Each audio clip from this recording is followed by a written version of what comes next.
Hello, ladies and gentlemen, and welcome to the Golfing Greenkeeper podcast. My name is Steve Smith, and I'm your host. Haven't I got something special for you on this episode? But first, to any new listeners out there, if you're not sure, if you've never listened to this before, the Golfing Greenkeeper podcast, what my goal is to educate you on all things golf courses in Australia. This is an Australian-based podcast, and I get to interview from the insides out. We talk to superintendents, we talk to greenkeepers, we talk to golf course architects, we talk to board members, we talk to all gamut of different people involved in golf courses from the inside out to give you some incredible knowledge and things that you don't get to normally hear about and understand with. So this is the essence of the Golfing Greenkeeper podcast. And today makes a return for John Deere Golf Keeper of the Greens. Now, last time I had done a back-to-back, it was for two sensational 9-hole banger golf courses. This time I thought I'd back it up with two back-to-back Royal golf courses. Last time was Royal Canberra, and this one is going to be Royal Melbourne Golf Club. So I have to give a big thank you, of course, to sponsors of Keeper of the Greens, and that is John Deere Golf. And without their help, I wouldn't have been able to do what I did for this one, chatting with Richard Forsyth, Director of Courses in Royal Melbourne. I was able to travel down to Melbourne for this one, so it was incredible to be able to go and sit down with Richard in his office there at Royal Melbourne in the maintenance facility of the Royal Melbourne Golf Club. I just want to be able to give a shout out to John Deere Golf, of course. That's part of what I do here. I wanted to make you aware of their brand new electric walk-behind mowers. They are the 185 E-Cut and the 225 E-Cut. These electric walk-behind greens mowers are the first fully electric models in John Deere's lineup of walk-behind greens mowers, and they are just two sensational bits of gear that you're going to want to know more about. On a single charge, they can mow 4,645 square metres. That's how much work you'll get done with it, and they don't have an internal combustion engine as part of the build. So they are so quiet. These things are quietly making a big statement on golf courses around the world. The fact that greenkeepers, you guys are out there early mornings mowing greens, preparing golf courses during the week, weekends, these things with no internal combustion engines, these two mowers are virtually silent. Now, you know what that's going to give to you. It means that life is going to be so much quieter. There's so many benefits of using these E-Cuts from John Deere Golf. Now, to all you Keeper of the Greens out there, we know that you're always looking for new and more sustainable options on the golf course, and this new range is the beginning of what John Deere is doing for sustainability and productivity in the future. You're going to want to know more about these mowers. I know you are. These electric walk-behind greens mowers. You need to know more, so make sure you get out there and find your nearest rep, John Deere rep, so you can ask for a demo of the 185 E-Cut or the 225 E-Cut, or both, to see which one you want to know more about specific to your golf course. Check out the website deere.com.au, deere.com.au, and search for the nearest rep local to you so you can hit them up. You are going to want to demo them, I can guarantee you that much. Now, I need to also just let you know a little bit. I was absolutely, now just come in a little bit closer. I was shitting myself. I'm just going to tell you straight up. I was shitting myself with this interview. Everyone knows about Richard Forsyth. They know who he is, what team he leads down there at the Royal Melbourne Golf Club, one of the most revered golf complexes on the planet Earth. That is how good Royal Melbourne is.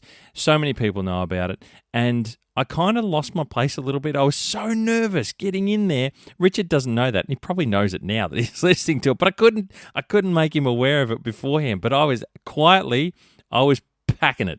I'm telling you right now. So much so that during the conversation, I actually lost my place. And I'm going to put a little behind-the-scenes snippet at the back end of this podcast episode. If you are interested in how that went down, it was a little bit of a funny. And also, because we were doing it on-site in Richard's office, there's a little bit of an echo. I'm still trying to get the best out of the mobile podcast here, the setup that I've got. It's a little bit of an echo in the walls. It's hard to get that quite right when you're doing mobile stuff. Don't be too concerned. Obviously, you'll know what that's from. Walls and the sound bouncing off walls. You just don't quite know the space to set up the mics perfectly. But look, I know you're going to love it. It's a great deal of fun. With no further ado, my interview with Richard Forsyth, Director of Courses at Royal Melbourne Golf Club. This is John Deere Golf, Keeper of the Greens. You make sure you get a seat, grab a drink, sit back, relax, and enjoy. This is episode number 95.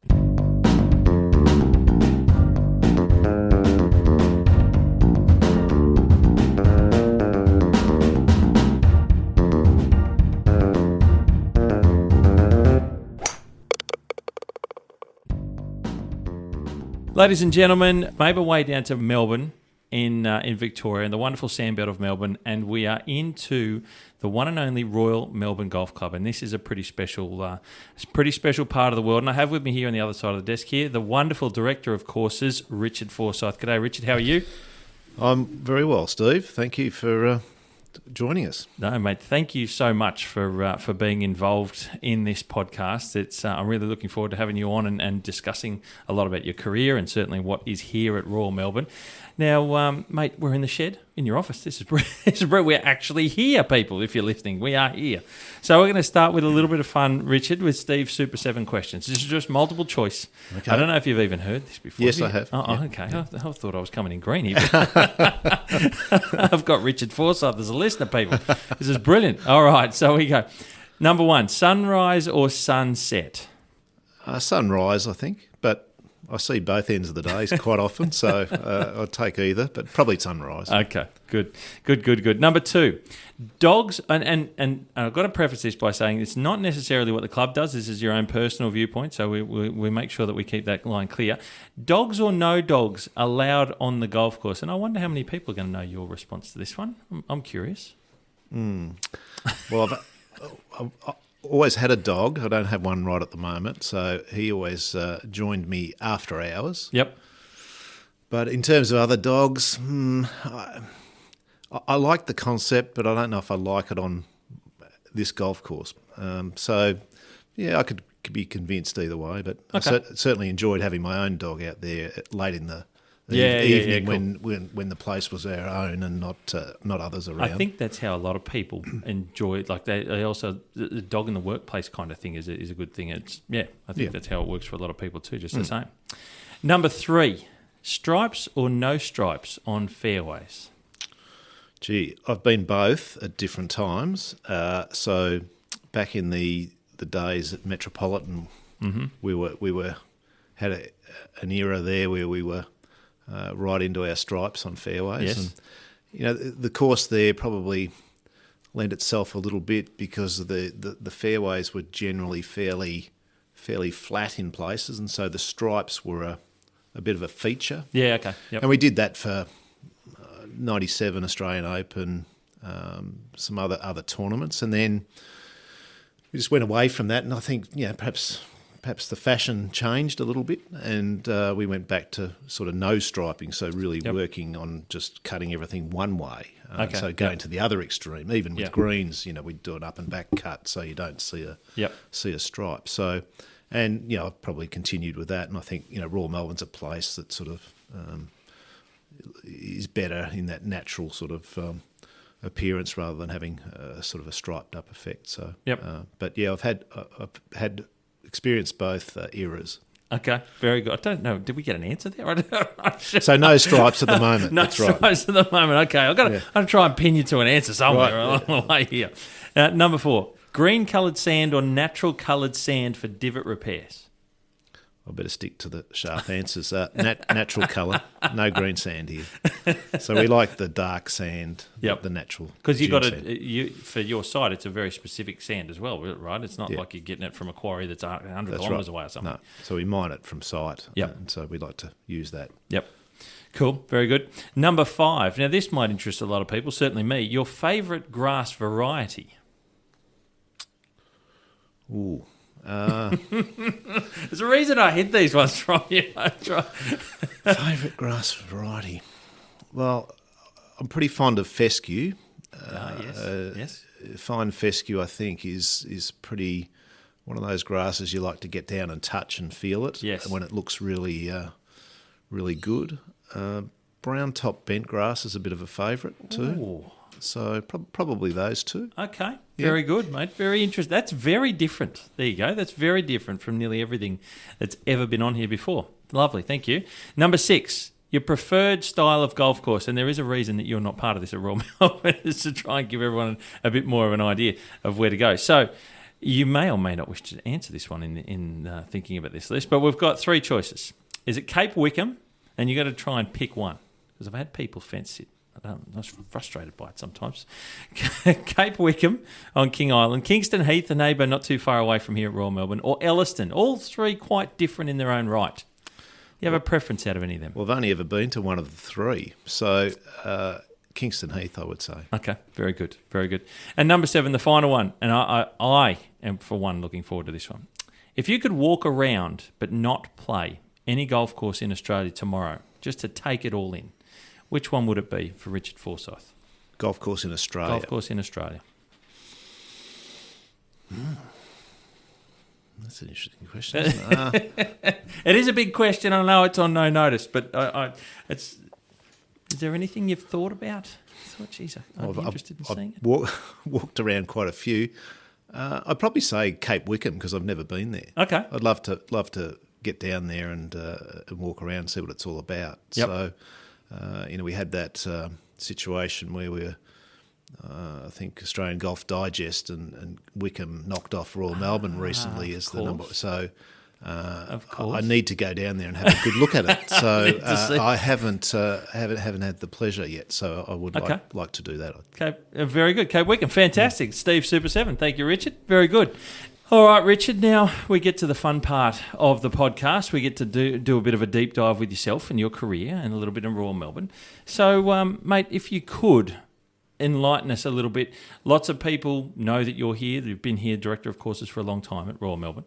Can you take us back and give us a bit of a running history of your career? Where did you begin? I've got to be honest, I don't even know those answers. So I'm curious, can you enlighten us a little bit how you got into greenkeeping? I mean, you're in overseeing the team, looking after one of the best golf complexes on the planet. Let's not understate it here, or overstate it for that matter. I'm curious how you got into greenkeeping, because we hear a lot of the struggles of people trying to get more people into our industry, and there's challenges around that in a modern world. What was it like for you, and how did you get involved, and where did you start?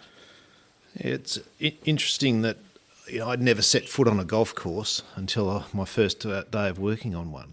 So, really? So Wow. my connection was a farming background. My father was a dairy farmer in Scoresby, which is a suburb these days of Melbourne, so not too far away. And I'd finished year 12 at school and was off to university, but not really excited about doing that. Yep. So there wasn't really a future on the farm, but I knew I enjoyed that, the outdoors, working with machinery, growing things. Yep.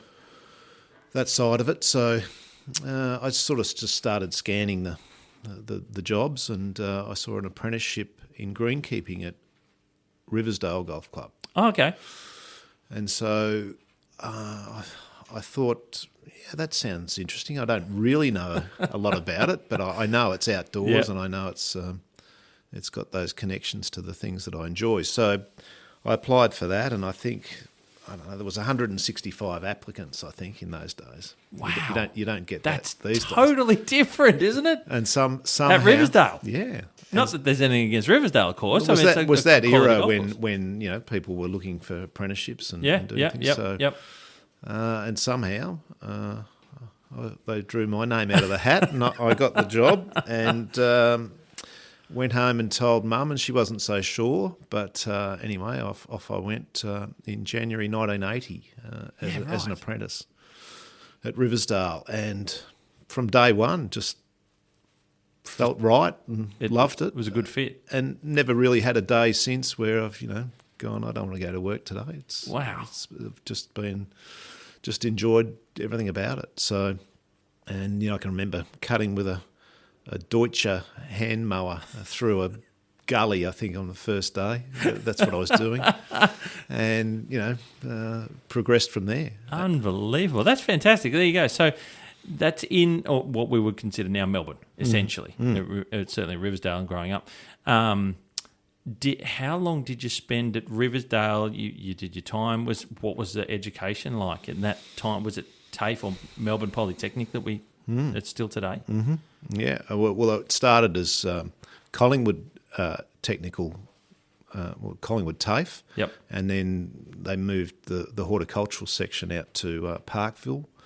And, we did my whole apprenticeship training there. But, I was at bit over 5 years at Riversdale, and also then after my apprenticeship did the recreational turf management 12-month night school course at Burnley. Okay. At the end of my apprenticeship as well, just for some added knowledge. Yep. So a bit more under your belt. Yeah. And did you obviously enjoyed it? Did you, not having come from a golf background, did other forms of sports turf management, like you mentioned there, the recreation extra knowledge, did you ever look into doing anything else? Was obviously you got the MCG in Melbourne. Did cricket or football fields, AFL fields, anything like that, bowling greens, did any of that jump into your mind, or you enjoyed the golf particular niche? Yeah, look, I felt connected to that, all the sports turf areas, but no, I just seemed to gel with golf. Not that I've ever been able to play it very well, but I've always just enjoyed. It's a bigger picture. I think the golf course. You've got trees and you've got different cuts of grass and different turf and bunkers and all those things that there's more variety to what you deal with in a golf environment. So I think I've always felt attracted to that. And as a young person doing the training, I was still at home working on the farm on the weekends and doing that side of it as well. So I think that that taught me a good work ethic. Sure. Sunday mornings, getting out of bed at 4:30 to go and milk cows and things was all part of it growing up. So but I just enjoyed that type of environment. So okay, very interesting, and no doubt, and obviously it's quite a different time to what we have today in the industry and what we do for work and how the job is for people getting into the game, as it were. Where did you go from Riversdale after that 5 years and getting that bit of knowledge, that extra bit of training and education? So I then started to look for the next opportunity and next thing to advance, I suppose, and I landed as the assistant superintendent at Yarrawonga and the border. Up at the Murray. Yep. Wow. So it was 27 holes in those days, and the Murray course was being talked about, building the Murray course, and so I went there and was the assistant, but also involved in the construction and development of the new 18 holes there on the Murray, which was really exciting. So sure. Working with Thompson Woolridge did the design, and so Mike Woolridge, one of the great days I think as a young person was having a bundle of stakes over my shoulder with a sledgehammer and walking through the red gum in the layout with Mike Woolridge. And he's just saying, here's the tee, drive a stake in there. Here's the turning point on the fairway, put another stake there, and here's the. So that was a highlight. When you're walking through just raw bushland, and with the architect saying, here's the greens and tees. And, wow. And then we'd measure out from there, and that was the sort of clearance that had to be done. And they were great days. Ben Knoll was the superintendent there, and he was a very smart fellow, and he taught me a lot. And I think some of his innovative ideas there were fantastic, and so really enjoyed my time there as an assistant. That would have been another learning experience. I always like to talk about what you learn, whether it be practically or knowledge-wise in the classroom. Being around the architects like Woolridge, like you said, you're seeing a golf course evolve from the spawn of ideas, I gather, and seeing it unfold and grow to what it became ultimately. Were you part of the growing at that point? Mm-hmm. You were there for the whole thing to get it all the way through, from the very, very driving stakes in the ground. That's right. Yeah, to getting it through. And Ben, he took on the installation of the irrigation system, so that was all done within the team. And so those sorts of things, you can't beat that sort of practical learning.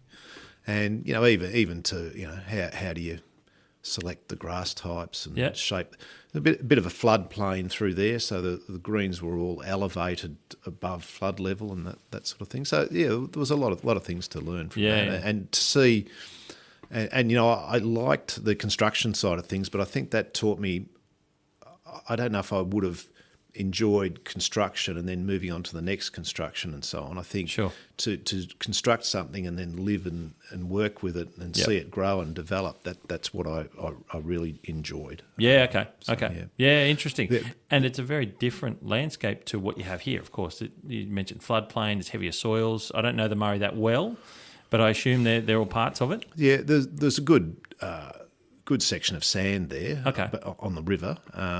But variable soils. So, but good pockets of sand, and that's why it made it such a good golfing country. Yeah, right. Yeah, okay. Yeah. Okay, that's I think interesting. The other thing that I learnt was that we'd only been married 6 months, and I came home and said to my wife that we're going to Yarrawonga. she, for a start, she didn't know where it was, and then when we first went there, we drove down the main street, and she looked at me and she said, "Is that it?" So that was a test of because the life of a superintendent or a turf manager is very much a team effort with your family, and so. That support's really important, but we put that to the test very early on. So, but yeah, it was fantastic of her to support me, and we went up there, and unreal. Because the Murray's it's a great golfing region. It is. I suppose probably more so, I think, for Victorians, if that's being right, because it's not so far away. For a lot of Sydney people, it's a fair trek, but for Victorians, it's a. And in those days, it was a bit of a. It was well funded because the poker machines were in New South Wales, but they weren't in Victoria in those days, and so you had this resource of funds to be able to develop something like a 45-hole golf course with fantastic facilities. Because that's what it became, wasn't it? 45 holes. Yeah, that's right. So it went from 27 to 45. It's a big space. Yeah. Along with, not to mention all the others, about 4 or 5 that are 36 holes? Yes, that's right. Along the river. and Corowa and Tokemore, there's a stack of them. Yeah. Like I said, I don't know it well, but it's rather interesting. Yeah. And historically learning from people like yourself when I talk to, and they go, Victorians would come up or Melburnians would come up, and it's a great holiday. It's a ski area along the river. It's a massive holiday part of the world. Yeah. How long were you out? Was it? I got to ask. Was it a bit of a deal for your family? Like you said, you were on the farm here. You did time at Riversdale, still at home. To make that move out, you were married. You were married by then 6 months. So, I suppose from that point, you were on the move, starting life in a sense. Yeah. So we went. We lived in a rental, and then we purchased our second home. We had a house here in Melbourne, and then we bought something up there, and it backed onto the golf course. Funnily enough. Okay. So that was started the connection to sort of living nearby and on the course. So look, they were great times. Our first son was born up there, and okay. So really good. So really good memories in that time as well for lots of different reasons. Yes. Yep. So how long did you stay there for, working on course as the assistant? And so I think it was about 85 I went there, and then towards the end of 1988 I got the job as the superintendent at Murray Downs, which was down at Swan Hill. So that's further west, is that right? That's right, yep. So along the river as well. Yep. And so there was a 36-hole development plan there, and there was a bit of a connection that the directors of the club that was proposed to be built there, they came along the Murray doing a bit of a fact-finding tour, and Ben was away at the time, and I took them around at Yarrawonga and showed them and things, and so sort of connected there, and then the job came up sort of 12 months later, and I was lucky enough to be successful there, and that was sort of a groundbreaking thing as well. There was nothing on the site. There was farmland, Murray Downs Station, which had a 15-mile Murray River frontage. Wow. The property, and the golf course was being developed on the New South Wales side, but virtually in the middle of sheep paddocks. So Almost seems like a random thing to do, if I'm being honest. Well, Obviously, there's a bit in the background. Well, all those places you talked about, Tokemore, Corowa, Yarrawonga, Barooga, they all had a Victorian town with a New South Wales club. The twin towns, like Albury, Wodonga, and with a golf club on the other side because of the poker machines. Okay.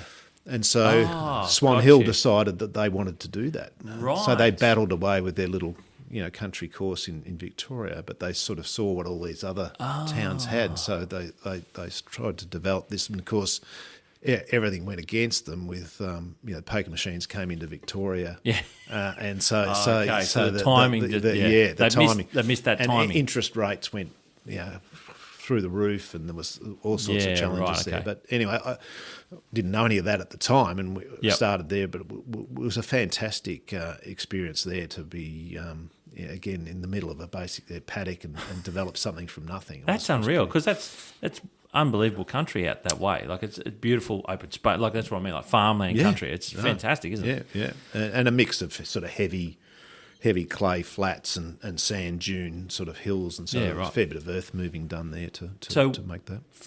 You were there for the construction. Mm-hmm. So from a build perspective, was it 36 off the bat, or was it 18? And no, it was 18. It's now, to this day, it hasn't developed into 36. Because there was financial. Okay, so it only got to 18. Challenges at the time, and so the 18 holes was only the 18 holes was built, 4 bowling greens. Right. Okay. So it's quite a little oasis in the middle of. I think the New South Wales Open is out there this year. I think exactly it is. Mistaken. Yeah, Cam's fantastic. Yeah, it's great. I'll have to get out there and have a look. I've not been there. That's one of very few places I haven't been. Yeah. Well, you should get down there and have a look. It's feel very connected to that, and very, very proud of what we were able to do there. Ted Parslow was the architect, and he sort of lived and breathed it there in the early days, and so we had a team of people that we had 1 or 2 qualified greenkeepers, but other than that, it was just we were teaching people what to do and how to do it. Right. That's like old school. Using the local people, employing local people to be part of it. And it gets so hot and dry out there. It's just it was pretty challenging in the summer. The first summer or two, there was no trees. It was it was very hot. Wow! But great fun. And how long did that take to build? You did the same thing as you did at Yarrawonga. You were there from the beginning to see with the architect working. There was some early earthworks had been done. Okay. Just digging some water storage areas and lakes on the course, and the early shaping when I went there. So that was 1988, and it was under construction and opened in 1991. Yeah, right, okay. Yep. Wow. Yep. And did you get to do work and see it mature much before you made a further move? Yeah, no, we had a Pro-Am opening in 91, and that was a day that was really satisfying to go and cut the holes in the green. Sure. The greens the first day and open the course with a Pro-Am event. Oh, that's how it opened? Yeah. Wow. And so that was pretty exciting, and fond memories of that. And so stayed there till 94. Okay. So I had a good period there, but the club went into receivership. Okay. There was a lot of challenges. Lots of things. Had to go down with jerry cans and buy fuel to keep the mowers going. Yeah, right. Pay for it out of our own money and that sort of thing, to try and keep things going at stages. It was quite challenging. So it really did come at the wrong time in a sense, relative to the others. It kind of missed it. And to their credit, they've traded out of that now, and they're in quite a good space financially. So it's great to see. Unreal, sensational. Okay, so you're there. You're superintendent for the first time. That's a big deal as well. Building, growing in first role as a superintendent of golf. Of course, there's a lot happening. Young family, you're taking it all. I'm noticing a trend here with people that become superintendents. They always have this whole life on their plate of children or family, married, and starting work for the first time. It's always a lot going on, for better or worse. Yeah, that's right. No, it was. But great times and very satisfying too. So the country people were always so welcoming, and we felt part of the community there was great. Yeah, unreal. So you make the move from Murray Downs. Where do you move to? Then to Metropolitan. So okay, right, straight into the Sandbelt. Yeah. So as superintendent. Yeah. So that was 1994. How was that to then obviously be accepted into that role? As like Metro's a very, very high. It's I put it as akin from an outsider as all of these ones on the Sandbelt. It's an amazing golf course with a lot of history. It's hosted tournaments. Incredible golf course. That's a big deal to come in as superintendent. What did that feel like being accepted and walking into the club the first time and as a super of a Sandbelt golf course, knowing the history of this region and how highly regarded it is? Oh, in those days, I always tried to get along to the major tournaments and walk around the courses and take it all in. And I can remember going there for tournaments and thinking, wow, this is so good. How could you make this any better? And then, as we do when you go for a job, we went for a walk around the golf course prior to the interview and had a look around, and I'm just sort of in awe of the place, thinking, what am I going to say here? If someone says, what would you do to improve it? How are you going to make it yours, Richard? and I was following Peter Sawyer, was the superintendent prior to me, and he'd done a lot of work there, and the fairways were fantastic. The greens, they were doing a lot of work with growth regulators and trying to transition from POA to bent grass. And so that was probably the thing that sort of stuck out as being, it was a little bit of the POA bent mixture was a little bit, wasn't as consistent as you'd like to see a surface. So that was one of the things that sort of stood out. But, the place was immaculate. So it was really, really true. But then once you grew into it, of course, it was like any other facility. There was lots of stuff that all of a sudden you got a full plate needed to be done. So definitely felt daunted by the fact of making that move from a country golf course into a club like Metropolitan. But again, fantastic membership. People again so welcoming. Again, our two boys grew up there. We lived on the golf course, right? Okay, a house on the course, and they grew up there. And we just felt very connected to the club, and so pleased. And youngest boy, he's a member at Metro still. So wow. So still got that connection, and great times, and lots of great people there. Yeah, wow. How long were you around at Metro? And can you tell us, I suppose, did you host tournaments there for the first time as the superintendent? How did that time that you were there unfold in terms of firsts for you? First time hosting a tournament, or that's like high level stuff? First sort of televised event, 97 Australian Open, and that was a playoff. Lee Westwood and Greg Norman. Oh, right. Westwood won it on the fourth playoff hole, so it was quite a big finish, and just thoroughly enjoyed the tournament scenario, but learnt a lot from that as well. And I think the thing I always say to people is, first tournament, I felt like I got overexcited, and probably the golf course was at its best 2 weeks before the event. So I learnt from that, and to sort of, you've got to time your run to get everything to peak at the right time. But that was a first. Loved it.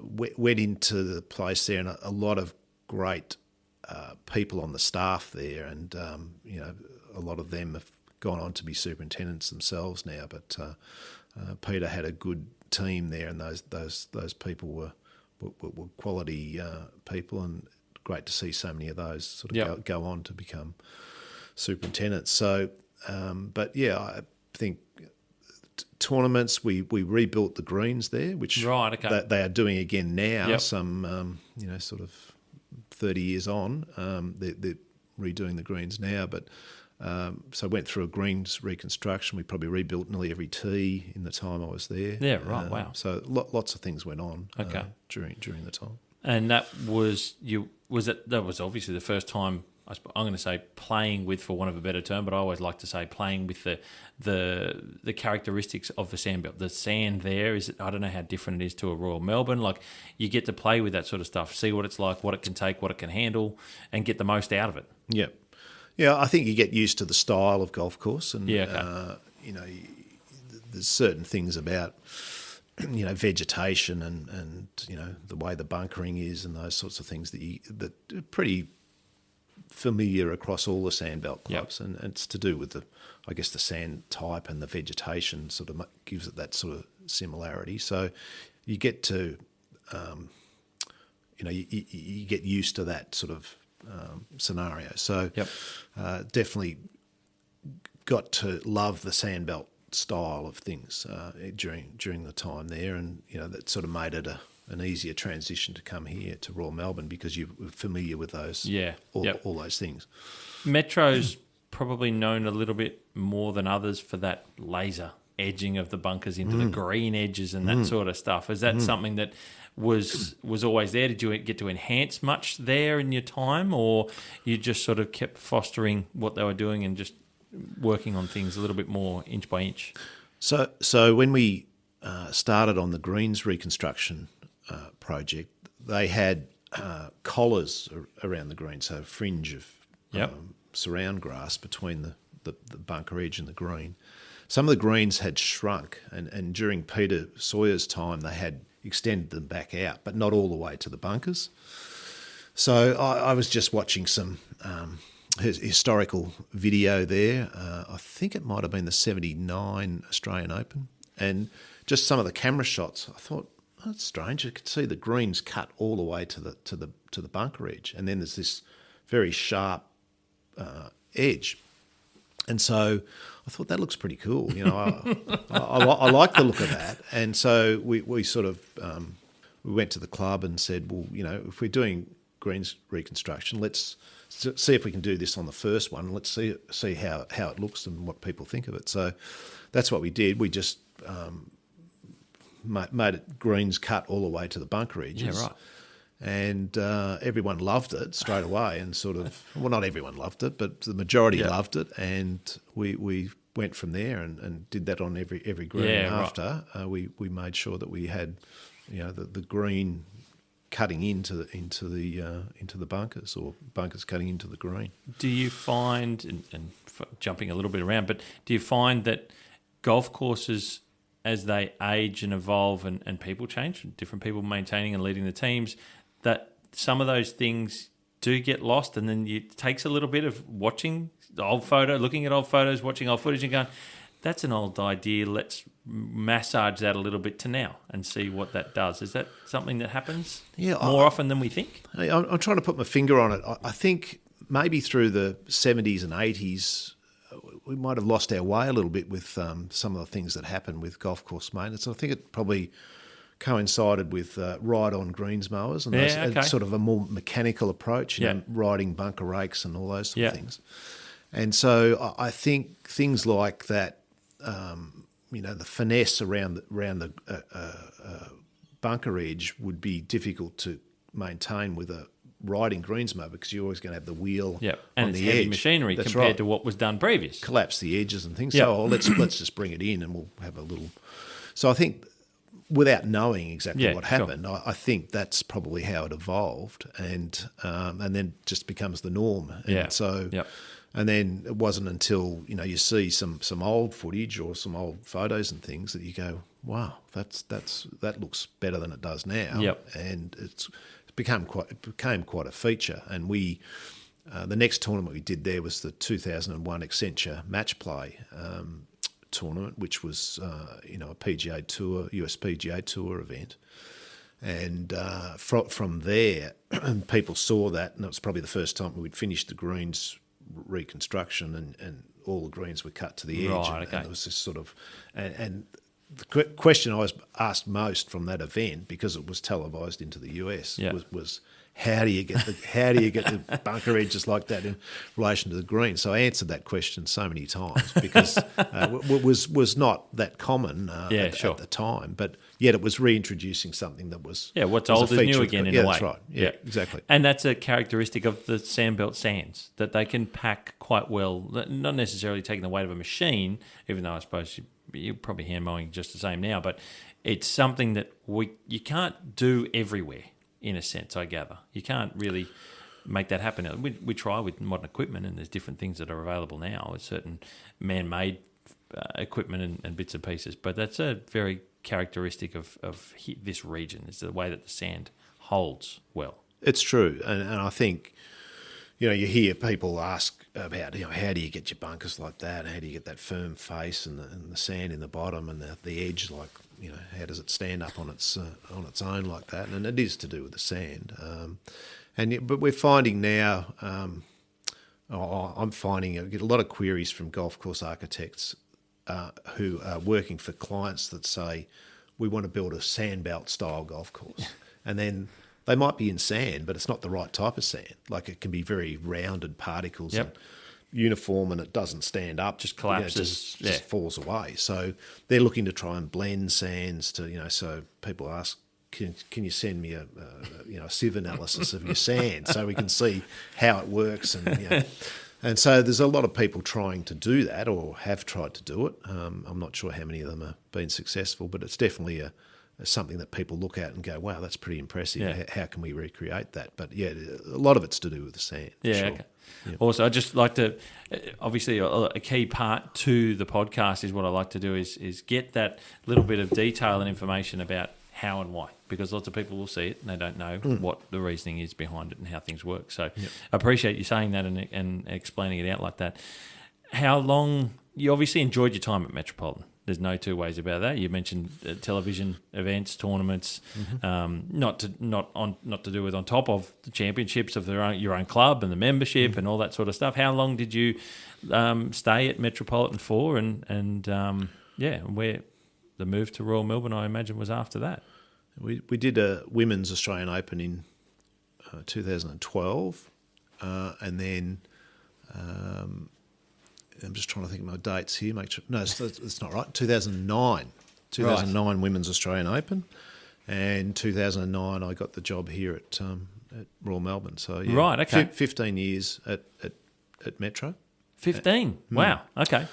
And then the opportunity came here when Jim Porter resigned, and it was once in a career opportunity to because I had 15 years at Metropolitan and had never even looked at applying for another job or hadn't even considered it until this opportunity came. Goes with what you said before. So it was felt like I really wanted to. The timing was right.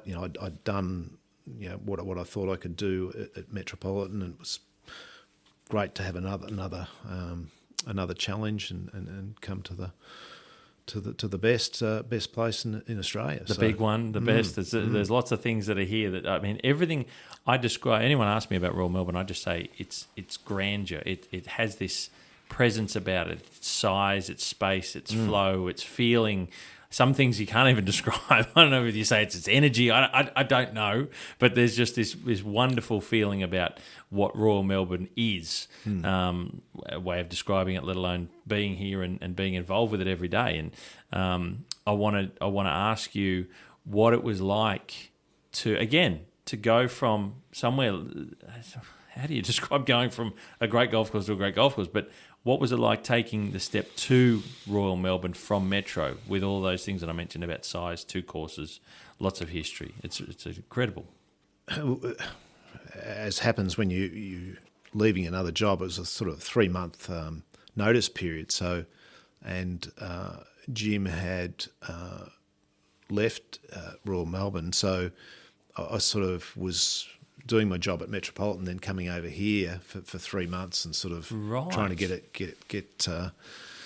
bit of a feel for it and sort of start to implement some things that we wanted to do. So that was an interesting time, and in that time in those 3 months we built we sort of redeveloped the old sixth hole at Metropolitan, which was sort of they did away with when they changed the course around in the 1960s, and so he developed that as a spare hole. So that was a little project going on there, and then coming to here and trying to get a feel for how it was all working and get to know the staff a little bit, and so that we could hit the ground running when we had at that time that was so it was 2009. I think I started in I'm going to say March, April maybe. No, sorry, July, 1st of July it was. And we had the President's Cup hosting in 2011, and we were about to embark on regrassing fairways.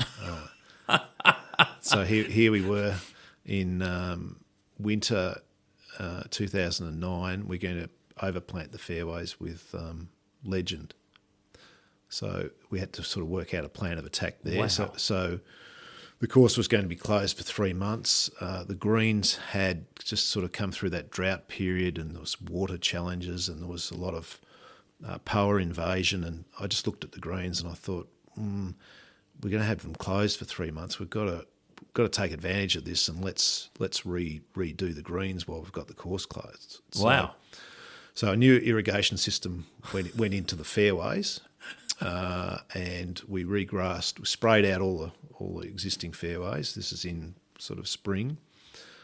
We stripped the top off all the greens. So this is over.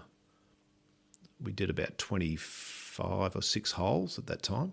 Wow! And so we were straight into. There was a bit of pressure on in terms of. I'm sitting here with my jaw on the floor, going, "Do you want to give yourself more work next time when you're starting?" No, that's epic. And it was just a case of, it was too good. You couldn't miss that opportunity to start the greens afresh. Sure. So I looked at them. I thought there's too much power to we'd be under all sorts of.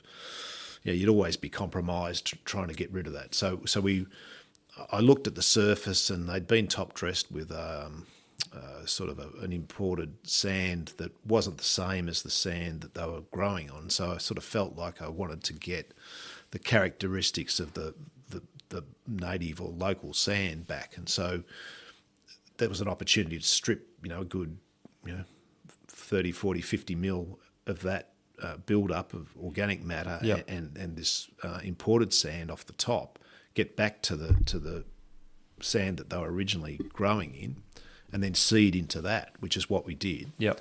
And so that was all happening in sort of October, November, December 2009, and then a grow-in of 3 months, and then it was about trying to prepare a surface for a November, December tournament in 2011. Wow! And not just any tournament; it was quite a big deal. So that was and when you're in that moment, you don't really think about. You just go. You're just going. You're just doing it. Just getting it done. And then the staff were incredible. It was, it was a busy time, and we just, asked everyone to, do extra and do the hours and really get, because every day counted. Yeah, for sure. And so, I think about that, and they're probably the firmest greens I've ever prepared for a tournament, because back then the ones you showed me in 2019, I don't mean to jump down, were as hard as this floor. So if you're saying because we'd seeded straight into that bare sand material, I mean there was virtually no organic matter, and so once they dried, they were like bricks. It was just clunk, and so. But I have to say, we just got to the line, because the turf's not. It's 18 months old. Yeah. It's not really going to withstand. Fortunately, with the President's Cup, there's not a lot of players, and it's a short window you're preparing for each day. So we got away with it, but there was they weren't the best looking surfaces, and yet they probably played the best that I'd probably. Yeah, right. When I think about it, they're just so clunky, and for that level of play, was fabulous. I'm thinking about you. You've gone for, you mentioned the 6th hole you were working on at Metro, coming over to here straight into doing the fairways. Can I ask you what the fairways were before the Legends Cooch was put on them? Why the change to, was it Cooch to Cooch? What did you have here? So historically it had been that they'd allow the winter grass to come through in the winter and then just let it transition out naturally to pretty much a common Cooch. Okay. And the problem with that system is that the Cooch, by the time the winter grass transitions out, in Melbourne, that can be as late as December or even early January if you get a cool, wet spring.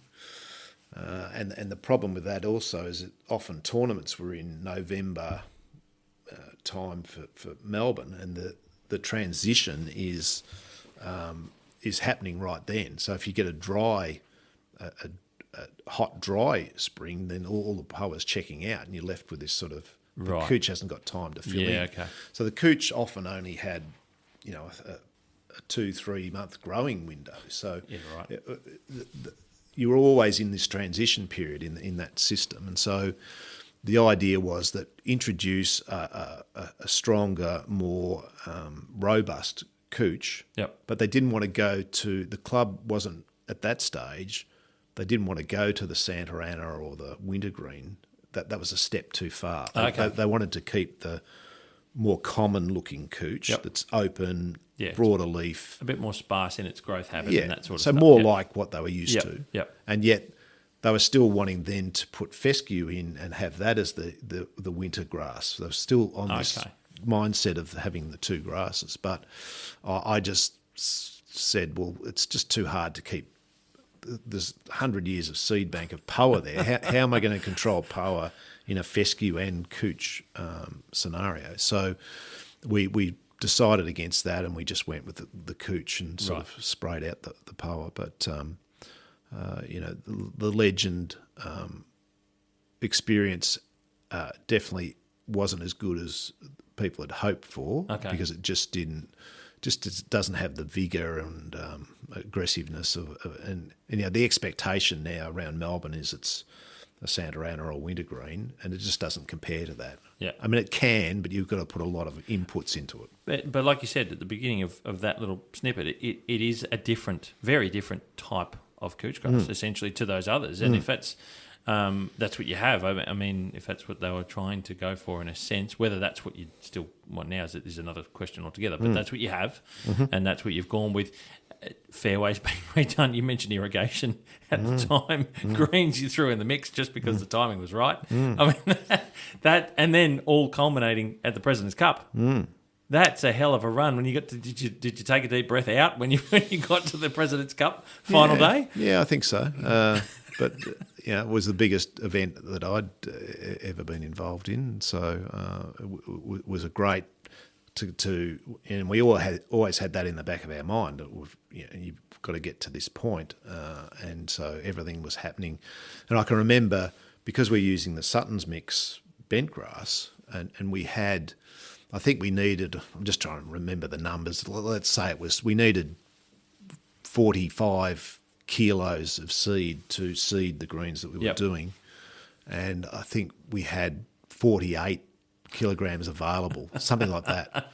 So, and we know with the slopes and things around here, if you get a thunderstorm, it can just wash it out. So we invested in some growth covers and things like that to make sure it was protected, because you can't just go and buy another bag of Sutton's mix. It just wasn't there. So that was a bit of a concern as well. But we got some minor washing, but we got through that with the seed that we had, and so it was a bit of luck on our side as well. Yeah, no, that's quite an incredible path to get to the President's Cup, and like you mentioned, it's the biggest that you'd done at that point in time. I'm curious, thinking of that's a hell of a run. Your journey to get to here, you've experienced a lot of stuff. I didn't realise you'd done so much outside the Sandbelt. I just assumed you'd done. I knew about Metro, but I didn't realise you'd done a lot of that construction. So did that put you in good stead? All of those learnings, but also the stuff away along the Murray that you'd done into working out how to put projects together and get timings right and all that coming to here. It's good to get those experience levels under your belt, given an opportunity. Yeah, I think it just it gave you the experience and confidence about establishing turf from seed or sprigs or that, and you refine your methods of doing that over time because you see what works and what doesn't work and what gives you the best result.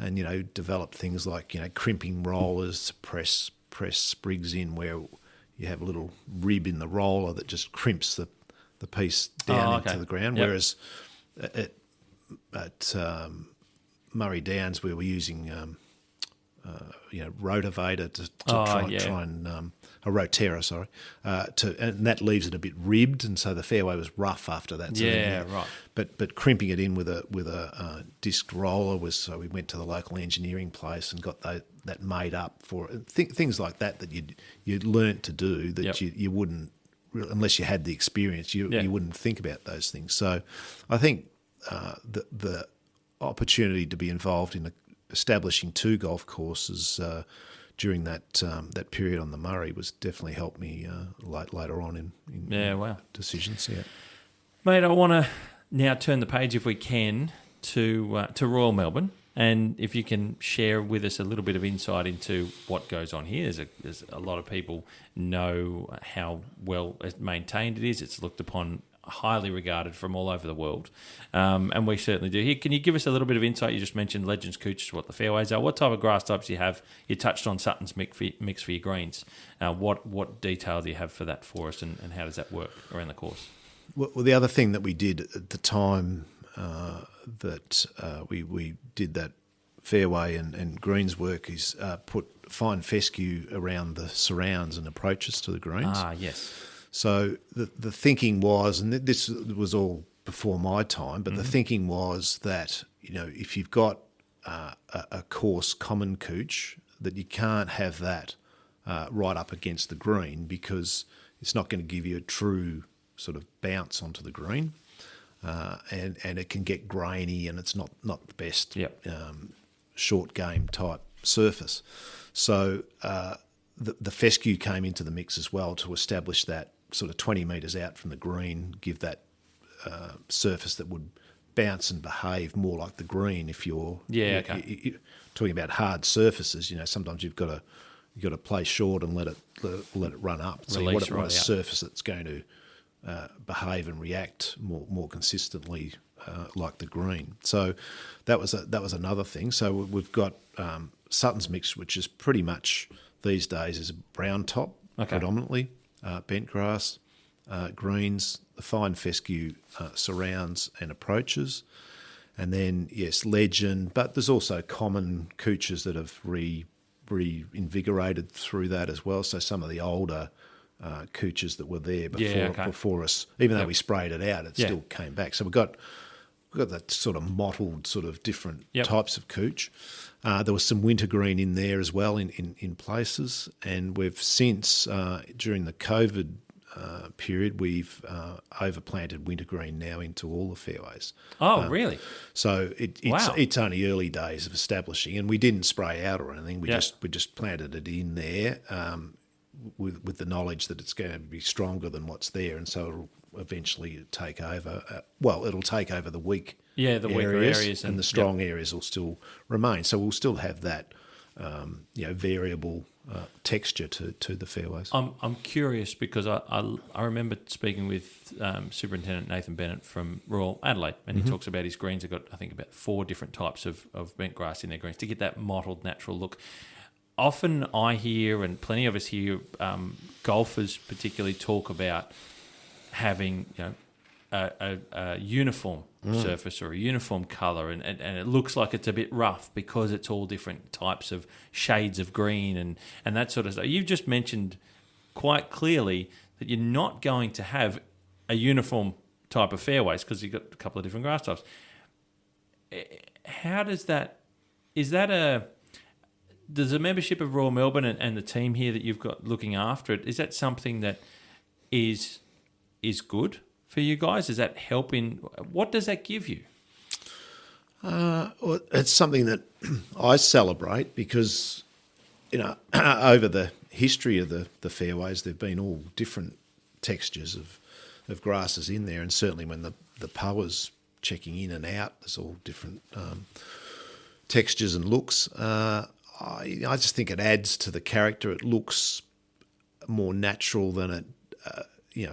I think if you look at the picture of a hole, the most artificial looking thing is the uniformity of the turf. Whereas if you look at the environment surrounding it, it's different colours and textures and heights of grasses in the rough and seed head, and then you come to the fairway. If it was perfectly one shade of green, not a blemish of different texture, then that's the bit that looks out of place. Yeah. So I think having the different textured look and slightly different shades of green and thing just works in that type of environment. It doesn't necessarily apply to everywhere. Yeah, sure. And you're right. I think if you're a golfer playing for your living, and the more uniform it is and the more predictable it is and the more sterile it is, the better it is for them. But for me, if you're trying to promote something that looks natural and fits with the environment, the more variability there is, the more that fits and works. Yeah, I'm just so glad to hear you say that, because I, for one, love that feel. It like you said, it's a more natural feeling, and to also maintain it, there's a lot less requirements in a sense of trying to keep everything else out. Mm-hmm. You've got that openness to that mottled effect, and you're not chasing those little blades of grass and tufts of things you've got to get rid of. I just see that as a more sustainable. I'll put that title on it if I can. It's not necessarily a reflection of you guys. But well, just on that sustainable thing, I think we've, and I've come through that era, and I've been the biggest proponent of it of anyone, is not really accepting a blade of power in a fairway. Like, we had that period where the herbicides were so effective that they would be able to achieve that. Now it's a bit more challenging. We've got some resistance and we've got some challenges, and so I don't know. To me, the mental shift is now, and we're trying to train members.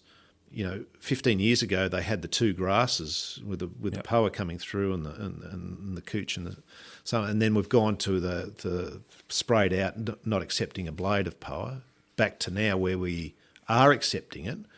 We're not allowing it to dominate, but we're saying that the surface is fine with a bit of poa through it. Don't get too caught up on the fact that there's some poa in amongst the cooch grass. Yep. In some respects, it plays better during the winter with that in there, so long as it's not clumpy and sure. Standing up that way. But so, if you can get that balance right, then having different grasses rather than a mono stand is a more sustainable, but need to use less herbicide, and a more natural scenario. Do we have to do more in a broader sense of our industry? I'm probably asking you this certainly off the cuff, to help educate people about that, because I'm going to say that a lot of golfers get their education from television. Right, you talked about tournaments for TV. We see it everywhere, US particularly, with Fox Sports and all that sort of stuff, of mono stands, bright green, one grass type. Do we need, in Australia, we're a different landscape, a very different beast for golf. Do we need to somehow do our little bit extra where we can to try and help educate people to understand more of what we do and how we do it? Definitely. And, even from the point of view of, what's expected in summer. So, Royal Melbourne didn't ever have fairway irrigation until 1987. So, no fairway irrigation. So it was winter grass in the winter and cooch in the summer, but the cooch would go almost a dark brown colour. And I can remember as a young person in the industry coming here in the early 80s, and I think 84 might have been a drought year here in Melbourne, and walking down a fairway on the east course here at Royal Melbourne, and it would crackle under your feet because it's so dry and brittle. But if you serve that up now, people they wouldn't accept it because it's just not.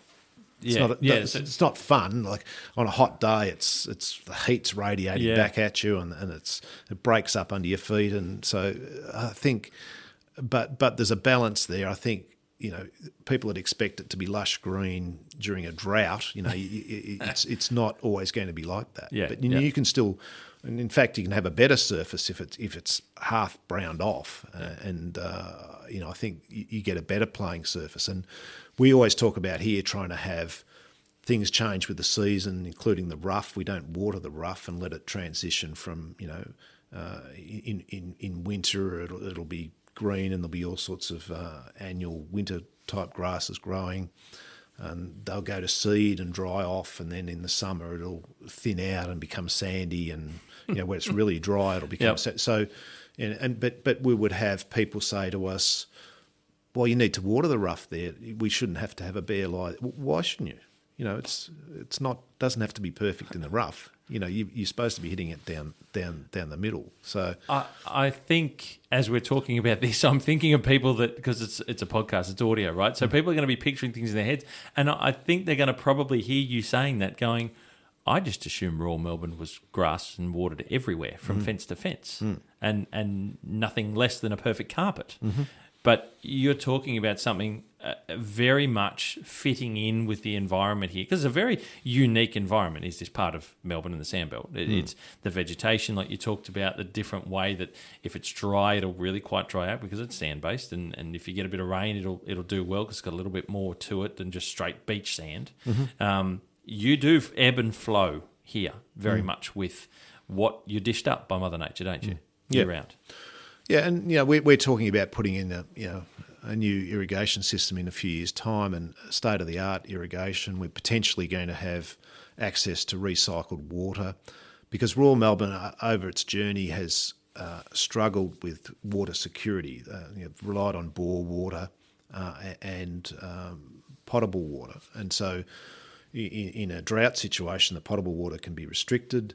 Bores are not fantastic producers, so there's often been a shortage of water. So they've had those times where things do brown off. And now we're talking about putting in a state-of-the-art irrigation system, spending a lot of money to do that, and having a secure supply of water to be able to irrigate fairways. So, we'll go to the members and say, well, we need this money to put in an irrigation system. We've got this water coming. So the expectation in their mind will be, it's going to be lush green. Go for broke. Yeah, Yep. It doesn't matter how hot and dry it is. It's going to be green. And so, you've just got to sort of try and strike that balance where, yes, we'll have the ability to do that, but do we really want to do that all the time? We want the colours to look like they are naturally, rather than some artificial, I don't know, if we put down pigments and colourant. Green sand and... Well, I don't know, we've done that, sure, we've done it, but we try to resist doing that as much as possible and let the colours and things change and transition to match what's happening outside the actual artificial bit of the turf. Yep.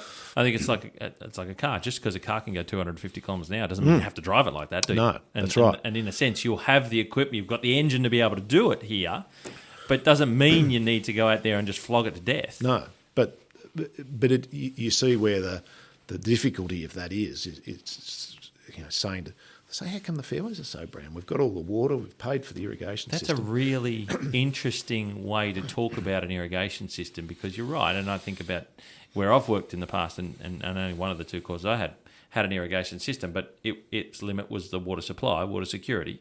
But the expectation is, because it's in the ground and it's available, you've got to go for it. Like, use it all. Don't be restrictive if you don't need to. It's there. So that'll be an interesting challenge to, I suppose, see how you guys travel down that path and what the results will be. I love the idea of, I'm glad you mentioned about that different grass types in the fairways. I really love that concept about how it'll unfold here. So, mate, that's a digression about the grass types you've got, but really interesting with the cool season approaches. It gives that bounce. I don't know if it's a stupid question or not, but I'll ask you. They say the only stupid question is the one you don't ask. Did you ever consider the Sutton's mix being on the surrounds?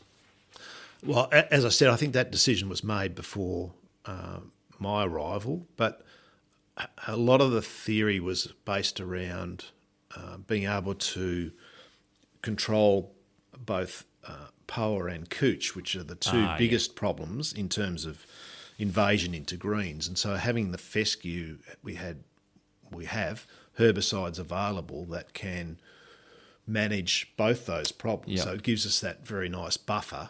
So we can tolerate a little bit of poa in our fairways if we've got that sort of good buffer of fescue where we're able to manage the poa and cooch invasion via herbicides in the fescue. So that's another advantage. But would the brown top work equally as well? Possibly. Yeah, okay. Yep. No, I was just curious. It's probably harder to deal with, like getting the seed itself as opposed to getting secure the fescue, I gather. Yes. That'd be your biggest headache. Yep.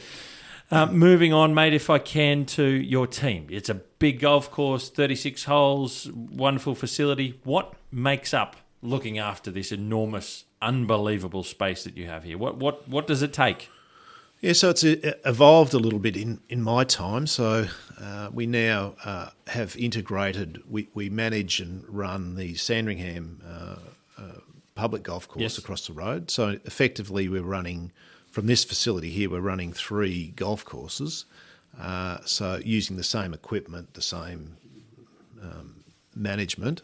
So really, we have a superintendent on each golf course. So Geraldine at Sandringham, we have Paul Thomas, who's the superintendent on the west course, and Nick Staff, who is the superintendent on the east course.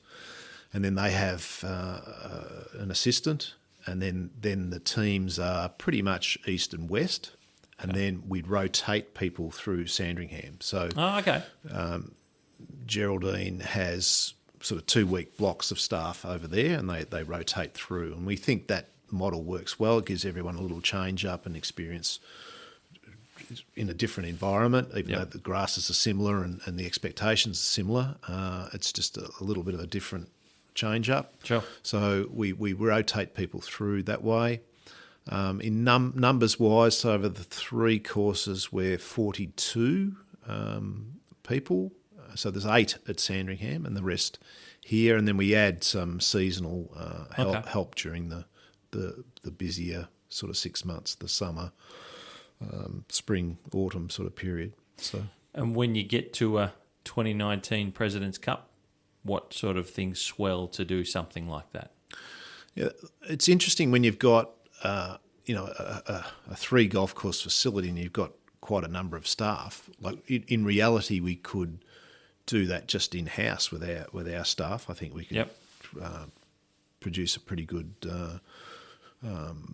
tournament preparation with our own team if we pile them all onto the 18-hole course. But for that President's Cup, for both President's Cups, we took in volunteers, but we didn't ever really advertise that. It was just people contacted us, and I felt a little bit, from an industry perspective, it'd be great to give people the opportunity to experience that. So we thought that the volunteer thing was good. I think we had 25 or something in the 2011 scenario, and then in 2019 we took on about 45. So we had 90 people in the team here. So for that event, and it was amazing because we didn't ever advertise it, and we had probably more than 45 people express interest, and we really didn't help them with accommodation or transport or anything like that. They did all of that under their own steam, and of the 45 that had committed, every one of them turned up on the agreed day, start time at 6 a.m. on the agreed day. The whole 45 of them were here, ready to go. We're not paying. We gave them some shirts and fed them during the week, but they all made their own way here from all over the world. We had US, UK. We had the superintendent from Sand Hills and Nebraska was here. We had 9 or 10 New Zealanders. We had people from all over the place. Do you think that's also not only wanting to help and be part of a major tournament and be part of the President's Cup, being able to, do you think is a key part of that, being able to see what is Royal Melbourne, being on the ground for that as well? Is it pretty something special. I know the times that you've taken me around to see the golf course just to go and have a look is quite remarkable. I get a kick out of doing that, and I learn a lot from doing that. Do you think that's a big part of it? Yeah, I think it was to experience the, Yep. and certainly for Kyle from Sand Hills, you know, he did. That's a journey to make. Sure, you want that's to epic. thinking you're going to get something out of it, but he was very. His motivation was to see how we set up, you know, firmness and those sorts of things. So, but yeah, I think, you know, just to experience a Sandbelt tournament of that nature was, you know, the motivation for people. But we had apprentices from clubs in Australia, and you know, we had a lot of variation in the people, but they all came together with great attitude. They fitted in well. Our guys really appreciated having them. The contacts that were made during that time, you know, they can be lifelong if you continue, you know, making contact with people. So there's all great positives from that. It's just. Yeah, it's a lot of people to manage, and we didn't have any rough to fluff or do anything like that to fill in time. So we had to we did a lot of hand mowing of fescue and things like that, okay. which really, yeah, the level of presentation, you know, it's just huge when you can get. It can go to another place, and really the backup to that is, you know, if we had some horrible weather or storms or things, you've got. You've got that backup labour force to go and repair all your bunkers and things quite quickly. So that was the motivation for us, is to have that resource available on hand. Very interesting. You just touched on the firmness of your greens. That's obviously something that is known the world over for Royal Melbourne, but also for the Sandbelt in a broader sense.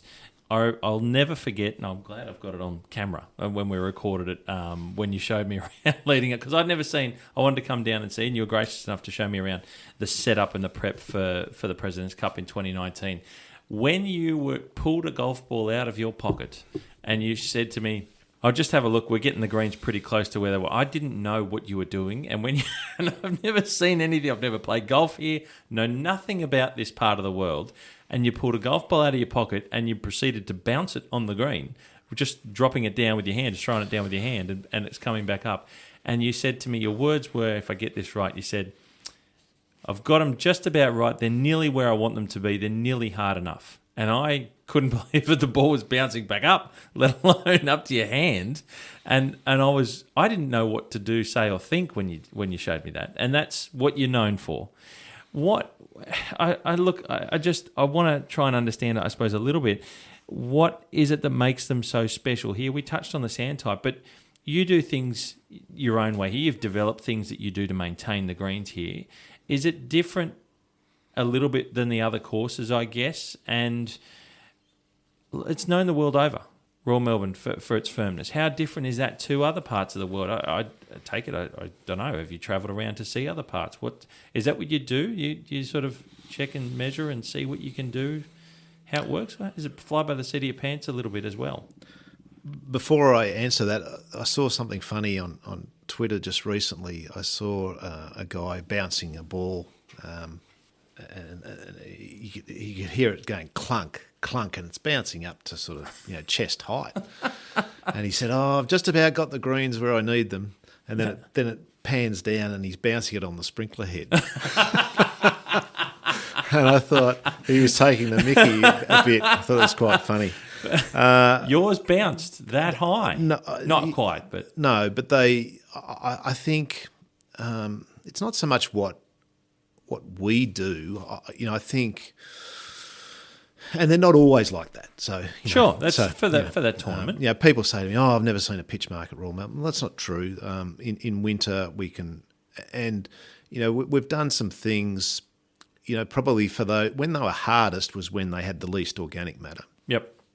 Now there's a bit of organic matter there. You get certain, if you get continuous rain, or you get sometimes we've got to poke some holes in them to keep them aerated, and they soften up. Mm-hmm. So it's not always like that. So I don't want people to have the impression that it's always rock hard and it's always that's our claim to fame. But they can get firm, and sometimes they can get firm in a springy way where the organic matter dries out and becomes very springy. So the ball will actually bounce like almost a trampoline type It's not effect. because it's hard and it's a different bounce. No, but when it is hard, it's a genuine hard. Yep. As in, if we've just stripped a green and taken the organic matter away or seeded into the native sand.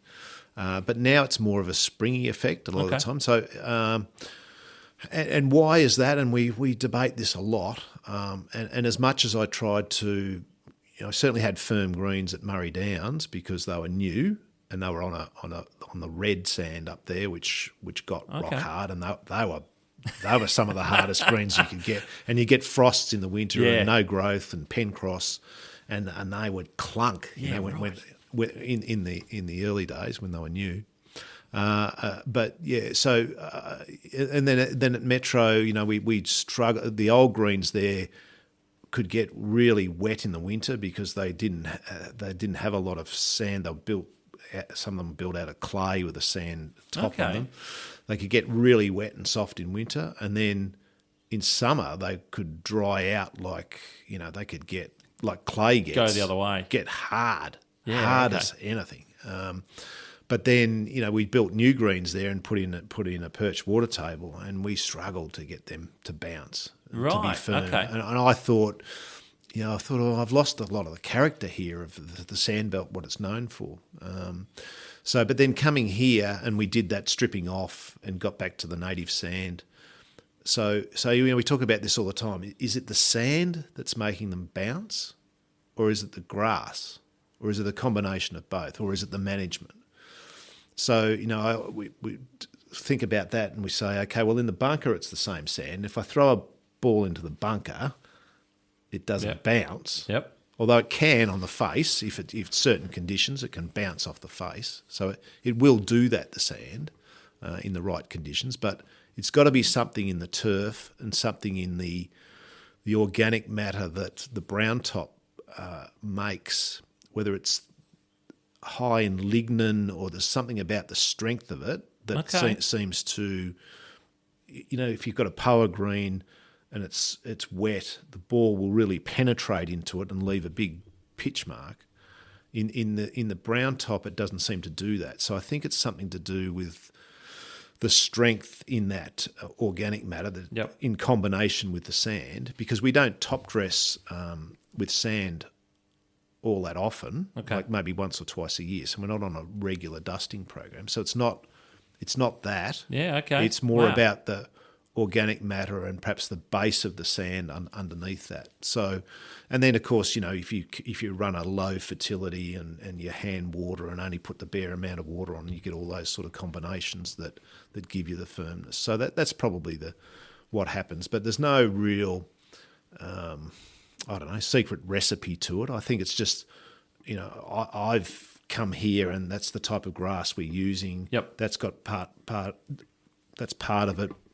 We've stripped off, organic matter, and we do that on a sort of 10 to 15 year rotation these days. That's part of it. The sand, the way it locks together, and it's not a free draining sand by any means, but it locks together and seals up and can get again quite firm.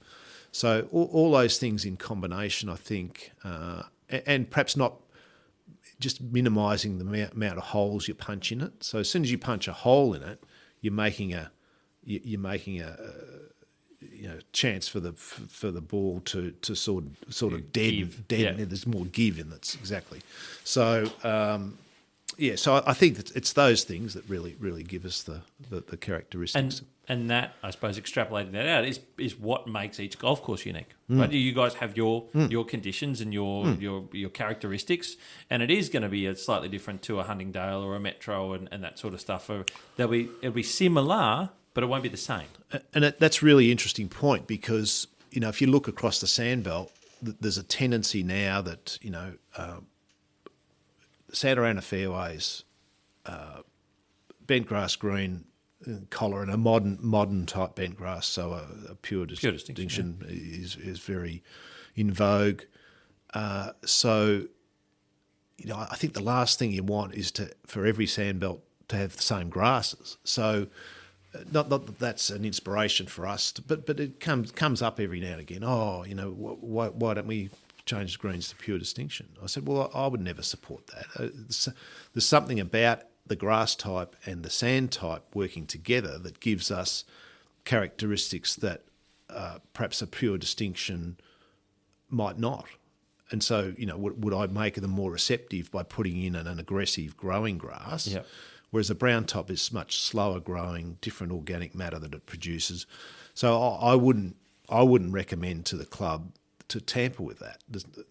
We think that the characteristic that mix gives the greens at Royal Melbourne is something to preserve and retain, because it's a characteristic that not every other course is going to have. Well, I think I'll add to that. I think on the outside looking in, those characteristics, not that I haven't had an opportunity to play golf here, but those characteristics add to the architecture that you have here, Alistair MacKenzie, and it's what makes a Royal Melbourne. It's you're not, and you probably, if you were to change, you're not going to know what you've lost until it's gone, and that's a very conscious and has to be a well thought out and structured process to work out whether you do go down the path of a change, because what you have is unique. There's everything about Royal Melbourne that we sit on the outside, we look at books, we read, we talk, we hear, that the architecture is so hallowed about Royal Melbourne.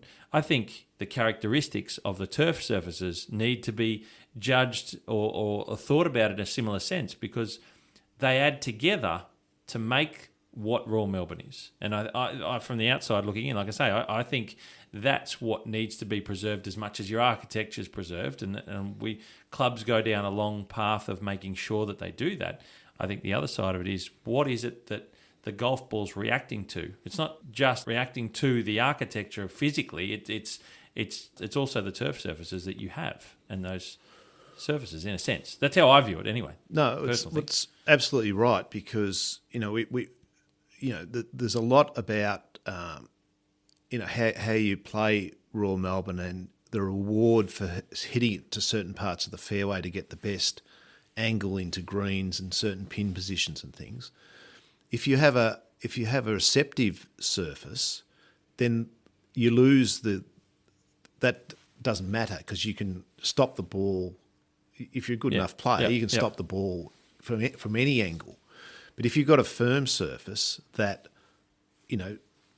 tips away from you at certain spots, and if you're on the wrong side, you're not going to be able to get it close, because you're going to land on the green and it's going to bounce and react and feed you away from that certain pin position. So, and now for modern play, the course is relatively short, and so any connection to the architecture is only preserved by the fact that there's firm turf. If there wasn't firm turf, then you can fire it in from any angle, from any position. You almost take away a lot of the architecture and the design that's built in.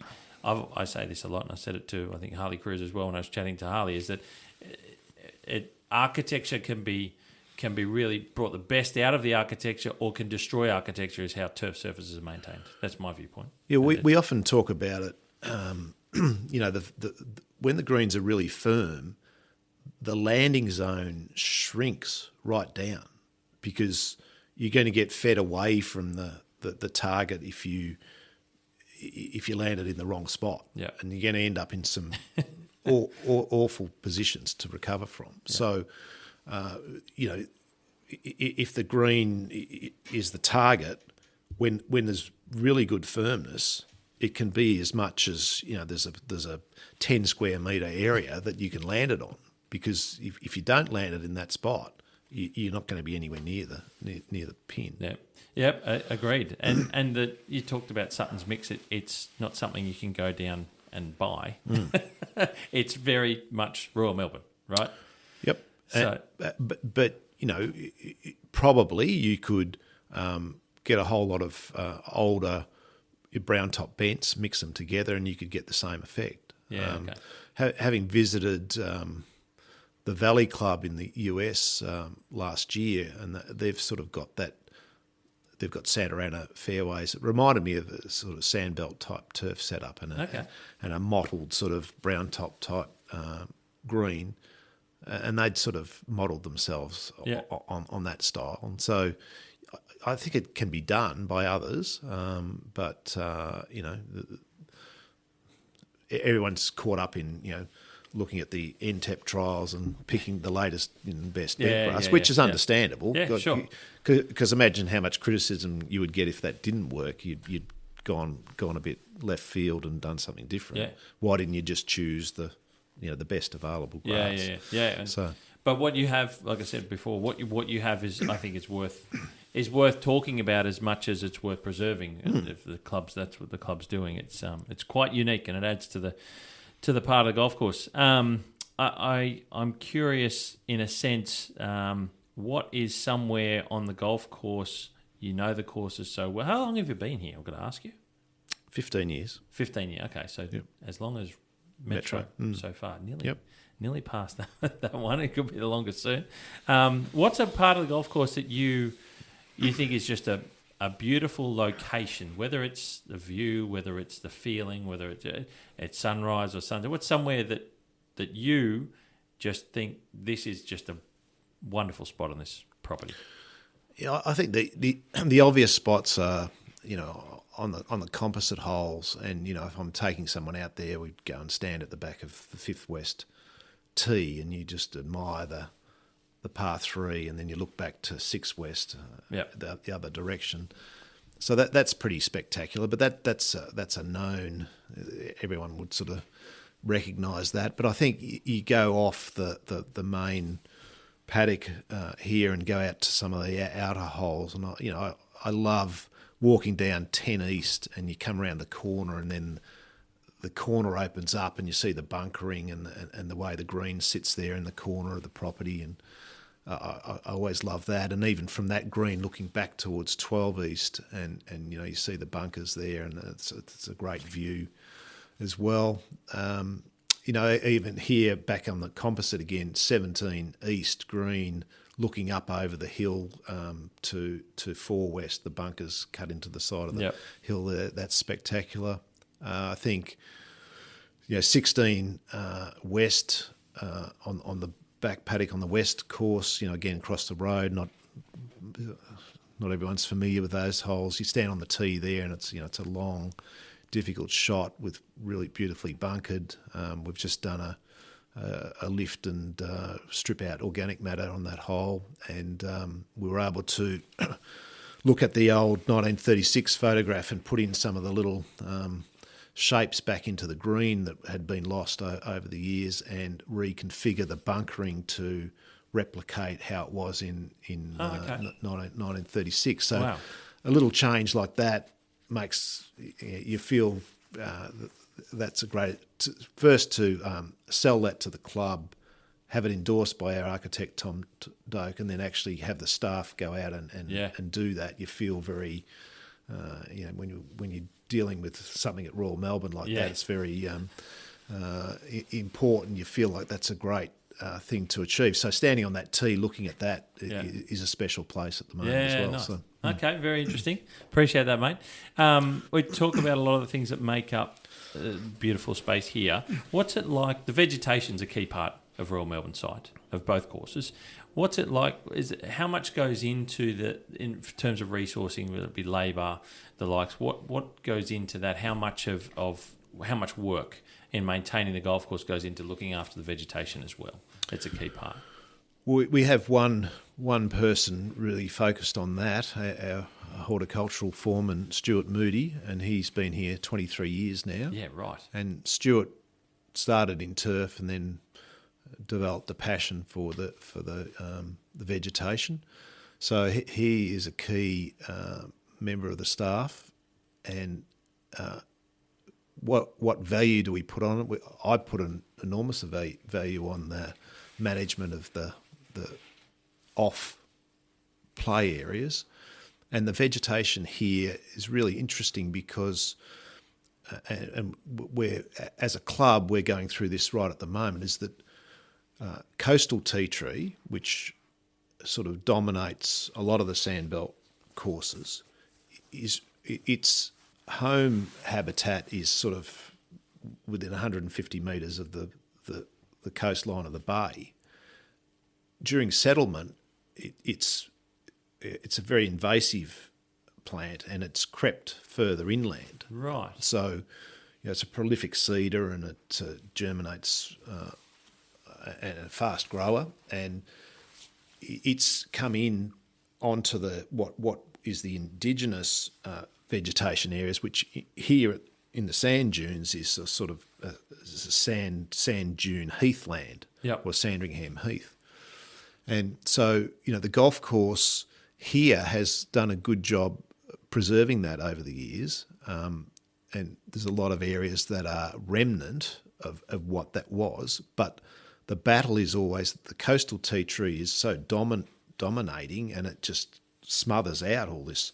Right. But we find if we take out the coastal tea tree and burn those areas, there is still remnant seed of that original sand dune vegetation. So, from a biodiversity point of view and a environmental perspective, it's really important that we, and as I said, the club has done this very, very well, but there's so many more areas that are now covered in over mature coastal tea tree that falls over, grows along the ground, and smothers out everything else. That managing that, we don't want to eliminate coastal tea tree because it's always been part of the golf courses, but there's areas where it smothers out this fantastic, there might be 50 different species of things that are there. And even as recently as this week, Stuart's found what he thinks is an orchid that he's never seen here before, flowering. Oh, really? And so we go to our botanist and say, can you identify this for us? And we've got some things that are rare in the area, or might not be found anywhere else. And because the golf course is 113 hectares here at Royal Melbourne, has preserved a lot of those areas, and a lot of them are from the tee to the fairway, where they've just allowed that vegetation to survive. Yep. It's really a feature of the golf course, but it's also a preservation of something that's now lost because the whole place is covered in houses and roads and things. So we really value that, but it's in flower right now in spring, and it's so magnificent in all the different colours of flowers and the contrast to the playing surfaces. Generally it's a metre high or less. Whereas the coastal tea tree can be 3 or 4 metres high and sort of dominates the area. Yep. So as a club, we're going through that. Members go, well, the coastal tea tree's always been here. Yeah. Well, it probably has in the time it's been a golf course, but prior to that, it's not here naturally. So. So what's the right thing to do? It's quite a difficult thing to sell to people. Have this vision of lined with coastal tea tree, which is also in flower now, and looks quite spectacular with the white flowers. But to tell them really that is not part of the natural environment, that's something that's invaded, and it's holding back what should be there. And that has been smothered out for 100 years, and its latent seed bank is still there to regenerate. And that's probably a hard thing to explain to somebody that a native species is invading a native area. That's right. Because they probably can't understand what that even means. No. To them it is native. Yeah. Like it's always been there here. to them. So it's just in their generation or their lifetime it's been there. Doesn't mean that's right. It's always there. So do you think we do enough? I suppose we could probably always do more. Do you think we do enough, or how do we go about doing more of letting the public know? There's so much pressure on golf courses. Everyone's talking about how much pressure of golf courses take up the land and do this and do that. But these are really important things that the golf courses are looking after. Can golf clubs, even the private ones, and I don't know what Royal Melbourne does, to let the local community know that these things are being preserved here? Is that the right way to go about it as well for private clubs? Because I know private clubs that don't want to talk about stuff that go on inside their blocks, and I think it's most important that they do to help.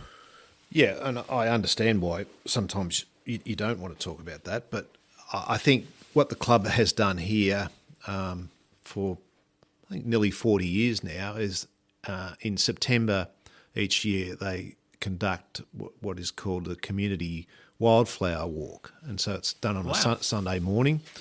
And Stuart and myself, we take interested people in the community around and show them where we've done burning and regeneration and the rare types of plants that exist. Yeah. And I think it's been a good. We find now that we just did this. It was on the 15th of September, I think. We did it, and on a Sunday, and we had 70 people here. Wow! And some of those are members, so members are now engaging as well, and they're mixing with people in the community that look after some of the remnant vegetation areas. Yep. In the local community, and they talk, and there's a sharing of information and ideas about it, and we get botanists and different people come in, and we've made good connections through that. But I think from our local, she wasn't here this year, but the local mayor and councillors come along, and they see what we're doing. And so it's been a really good vehicle for sort of promoting that. And I think, people in the community or the local area could look and say, okay, well, this is a private members, the elite few get to experience that. But by opening the doors and promoting the fact that we're preserving this vegetation that's been lost in the area, and people all of a sudden say, "Oh, well, there's more to it than just people playing golf. There's this preservation of what was there once and has been lost in the area." It's great that you're doing that here. I didn't realise, and I think that's a wonderful thing to help let people know outside the golf sphere of what goes on to maintaining or caring for the environment. It sounded like it was a loaded question, didn't it? yeah. Well, it did sound like that, but I just think more because I up in Sydney I know about the challenges that Royal Sydney have gone through with a lot of their changes to their golf course. That's a big deal, I've got to be honest, and I say it out loud that I didn't think that was ever going to get through. And I think it's a credit to not only the club, everyone involved in so much hard work and going through the court system, but the local environment and the communities once they see that. And I hope the club's able to show that in time. I don't know how or when or who, but I just hope they are, because it's the East Coast basically a scrub, and the local environment that they're going to be sort of fostering more so there is important, like a lot of what you guys have here. Yep.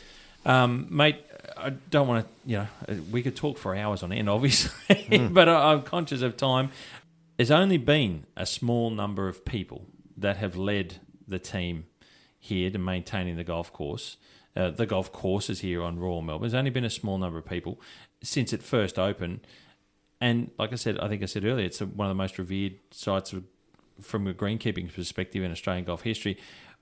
What's it like to follow in the footsteps of those that have been here before? We had the Claude Crockfords of the world. You mentioned it was a Jim Porter previous to you.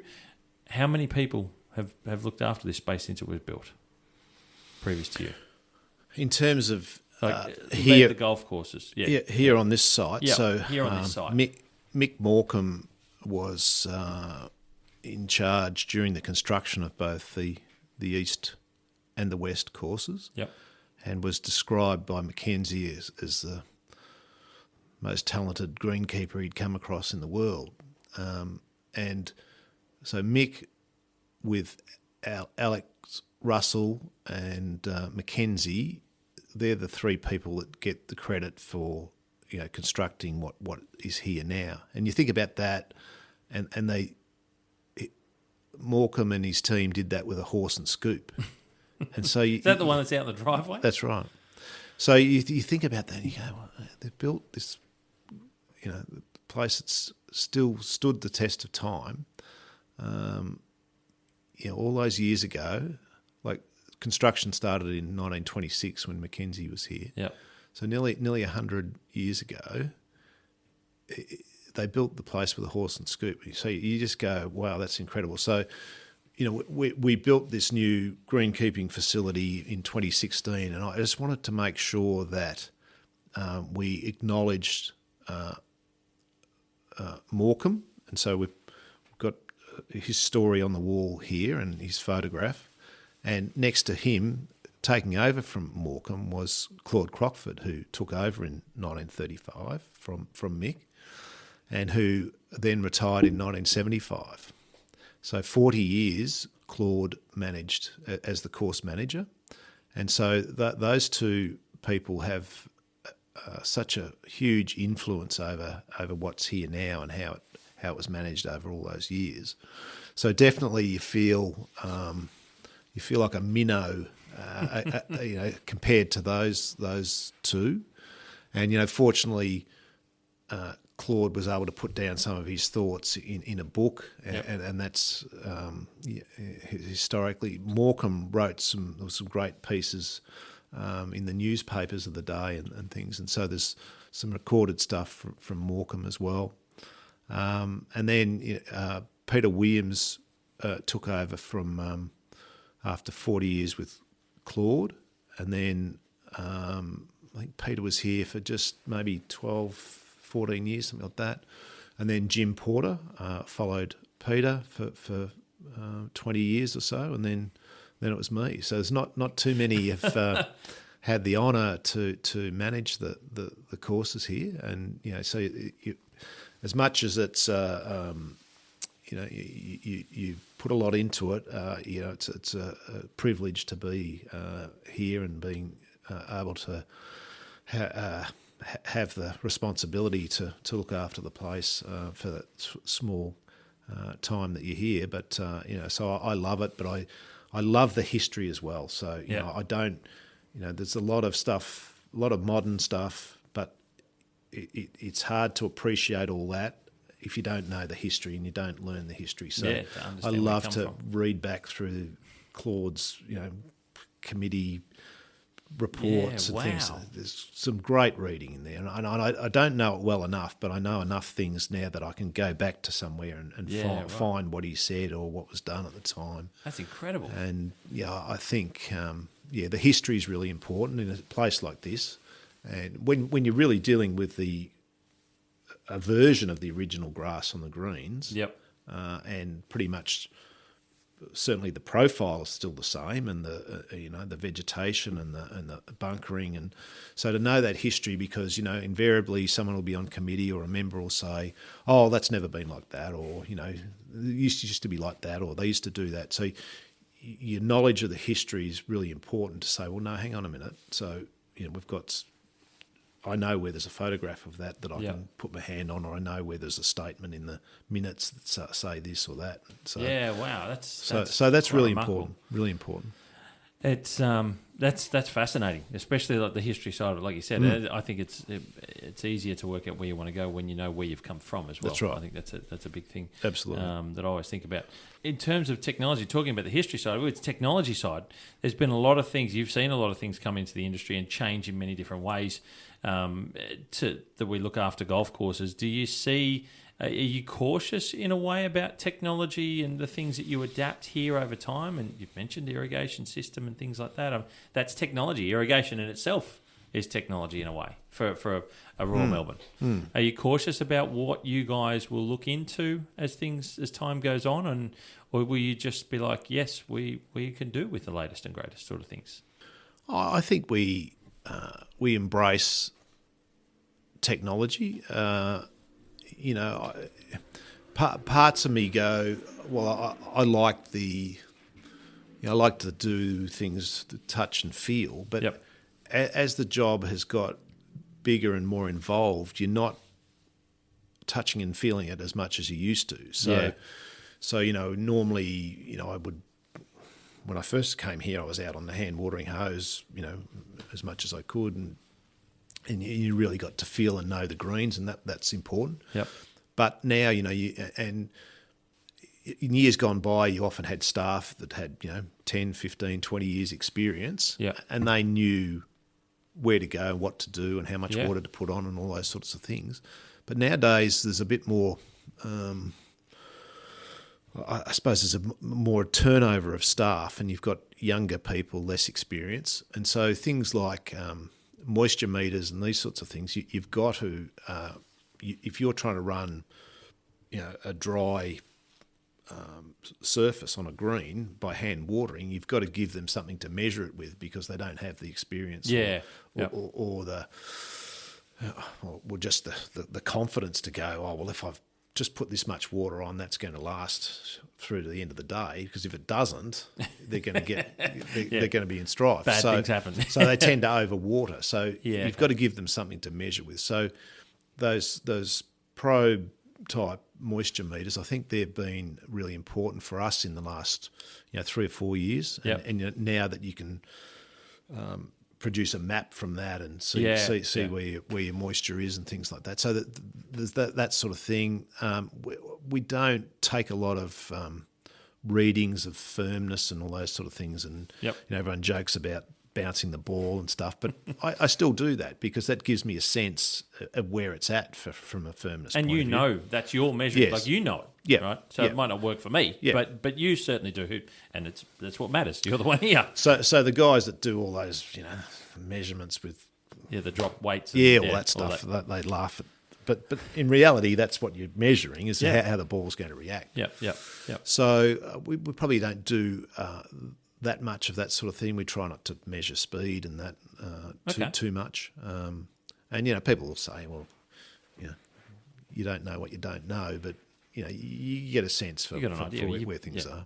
And one of the things that irks me a little bit at tournaments is that they want to have everything uniform, so that you'll cut this green twice because it's a bit slower than the other, or you won't roll that one because it's a bit faster. I said, well, just do the same to all of them.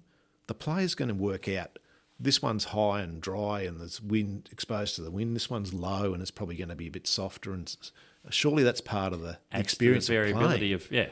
It's not. The challenge. Let's make it all every green the same, and let's make even more than that. Let's make every golf course have the same firmness and the same speed for players. And does that go back to the uniformity we were talking about of grass types? Yeah. Golf is it's a game of differences, and it's a game of chance, and it's a game of all sorts of imperfections, as it were. Yep.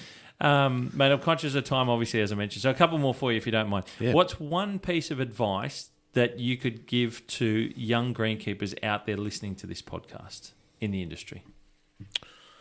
Don't do it the way I do it. I'm not sure what that means.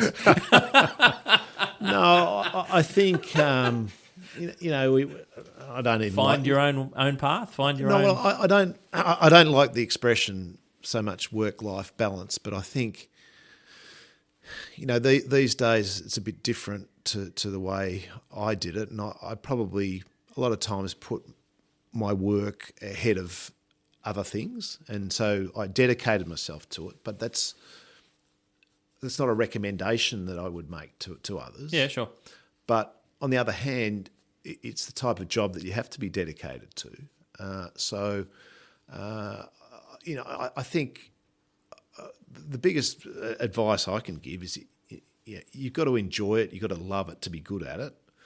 And so, either you do or you don't. So if you don't love it, it's probably not for you. My job's not for you because I don't feel like I'm coming to work. I'm enjoying what I do. Yep. So if you don't enjoy it, then it's going to be a hell of a journey because you put a lot of hours into it. So I think you want to get enjoyment out of it. You want to get satisfaction out of it. Just do things to the best level you can. Enjoy it. There's been no real.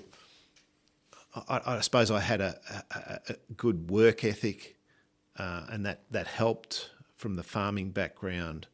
But I've loved it all the way through, and so it hasn't really been, what's my next move to do this to get to better myself. It's just been, I love what I do, and when the next opportunity came, I went for it, and that's how it all fell into place for me. I don't think there's any recipe or prescription, but it's more about just getting enjoyment from it and loving it. Having a supportive family, as I said before, has been really critical to what I've been able to do, and I appreciate that so much. But you can't do it without that either. Yeah. So I think they're really important ingredients. But you start out, you got to earn your stripes. And something perhaps that younger people don't have the patience for so much, but you've got to get the experience behind you before you can really do it well. I think it can be a career of patience too at times, can't it? In a sense. Yep. It's one thing I know I've learned along the way as well. Yes. One final question, mate. This one, I hope it's not too big a question. I don't know. What makes the golf courses of Royal Melbourne special to you? You've been here for 15 years now. It'll be the equal longest of your career. What makes this site special for you? Well, it's the whole package, I suppose. But the fact that the architecture has stood up so well for such a long time, so you admire that.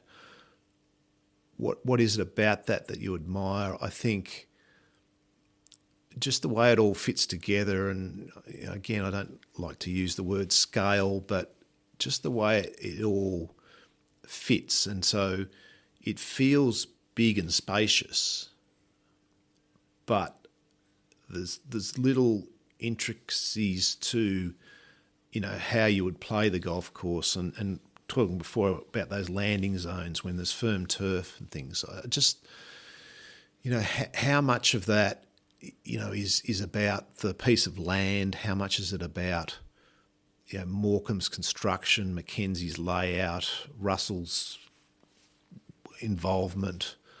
We really don't know that, and there's a bit of evolution too. Sure.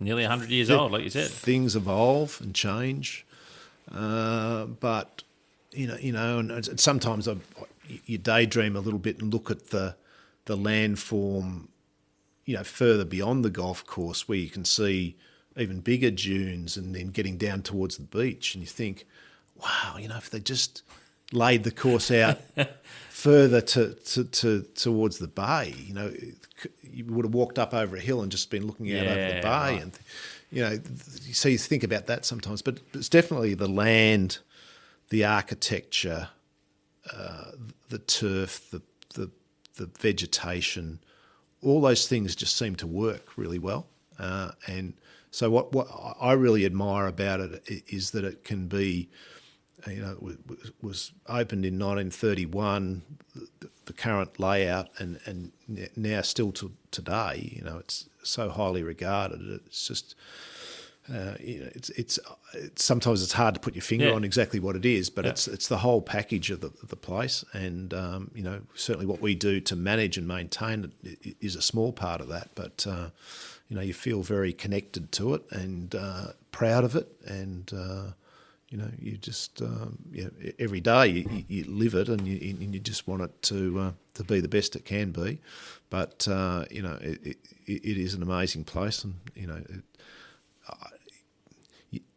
you think about we'll say Metropolitan, and it's a fantastic course and club, but then even when I was there. Royal Melbourne was the measurement, and we'd do trips with other superintendents overseas, and we'd always, we'd go to Cypress Point or Pine Valley. Yeah. How does that compare to Royal Melbourne? that was always the measurement. It's one of the global yardsticks, whether you chose to be that or not, it is. And it always stacked up well. Yeah. We would compare, the green sites and the undulation and movement and the bunkering and all those sorts of things. So it was always the measurement against the best in the world. So. I think that's the best way I can put it. Hard to, there you go. Richard Forsyth, Director of Courses at Royal Melbourne Golf Club, thank you so much for joining me on the Golf and Greenkeeper podcast. Fantastic, Steve. Enjoyed the chat, and thanks.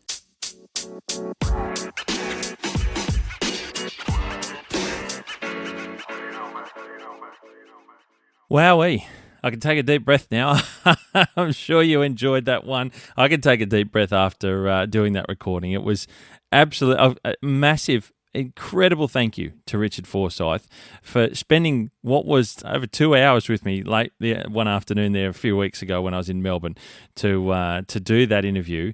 It was great to sit down with him in his office. And when you walk in, and he mentions it there, they've got the history up on the wall in their new maintenance facility. They've got the stuff about Mick Morecambe, and they've got Claude Crockford. They've got some old items that they used to use on course. They've got lots of framed up pieces of the flora and the around the golf course that is so treasured, as you heard in that conversation. There is so much going on in there. And I love the part how Richard also kind of corrected me in a way where we often think about, from what we see on TV, about that how Royal Melbourne, we think about just the really firm, hard greens. And like he quickly said, it's not always like that. And it's good to hear some of that detail about how golf courses are set up for different tournaments and different things. So it's not always really that hard to bounce. I might have seen it in that small snippet, and we all might have seen it on television. But we've got to remember that there's different ebbs and flows with the climatic changes and the different weather patterns and different seasons and different everything. This is what's so good. So it was just wonderful to chat with Richard and hear that detail. I love the part about the art of the non-uniform surfaces, the differences, and you've heard what they're looking forward to changing and what they're already doing to their fairways. And it's not about having a mono stand for Royal Melbourne. And these are the things for me is why I look up to a Royal Melbourne so much. These are the things to me that I hope you got to understand and get an insight. And that's what this is all about. And hopefully you can take some of that away with you when you go and play golf, when you go and visit other courses. Take that away with you when you're talking to your committees and your boards and having a look at those parts of your golf course, and take that away with you if you're a greenkeeper out there, a superintendent, something else to look into. Have a look, assess the different parts of your golf course, and really try and define where your path is in the future and what you want to try and achieve. To hear that, to speak with Richard about that, about his golf course, one of the most revered golf courses on the planet, or golf facilities on the planet, being 36 holes, but they also look after Sandringham Golf Course across the road, the public golf course. So there's 3 golf courses under that umbrella. All of the greenkeeping staff are working together with that shared mentality. That's what's happening down there at Royal Melbourne, and that's what happens to a lot of golf courses. And sometimes, we don't talk about it with other golf courses, but I try and bring that out so you'll hear that. And it's not the only way. There's lots of different ways of doing it, but that was just such a great insight, and I hope you got something out of that. And to everyone listening from wherever you are on the planet, that gives you an insight into how Royal Melbourne works, what it is, and just what they have down there, and also what they're preserving as part of history. There's so many facets to that conversation, and I had such an amazing time doing it. So a big thank you to Richard again, and I can't say that enough, because it's not something that is able to be brought out so easily. So I'm glad to be able to have brought that to you.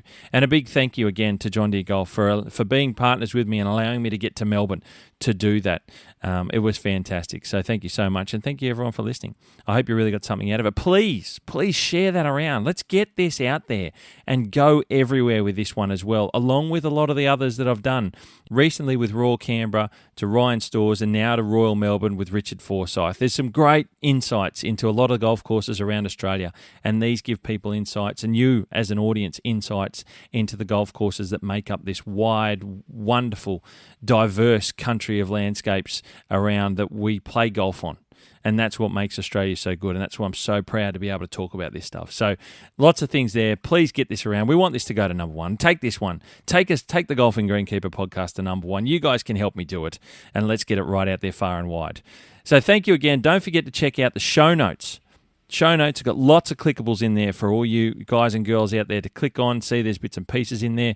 And don't forget to check out deere.com.au for John Deere Golf, sponsors of the Keeper of the Greens on the Golfing Greenkeeper podcast. Ladies and gentlemen, a big thank you to everyone involved. Richard Forsyth, number 1, and also everyone out there for listening, sharing. Please subscribe. There's going to be more coming out, and lots of different things. So I'll leave you with it. You hit them clean, we'll keep them green, and I'll catch up with you very soon.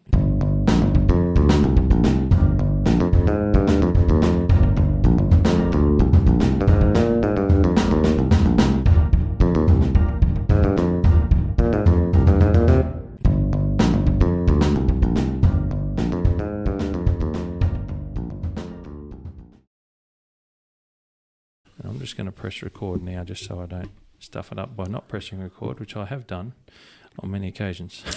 Did that happen recently, did it? No. No.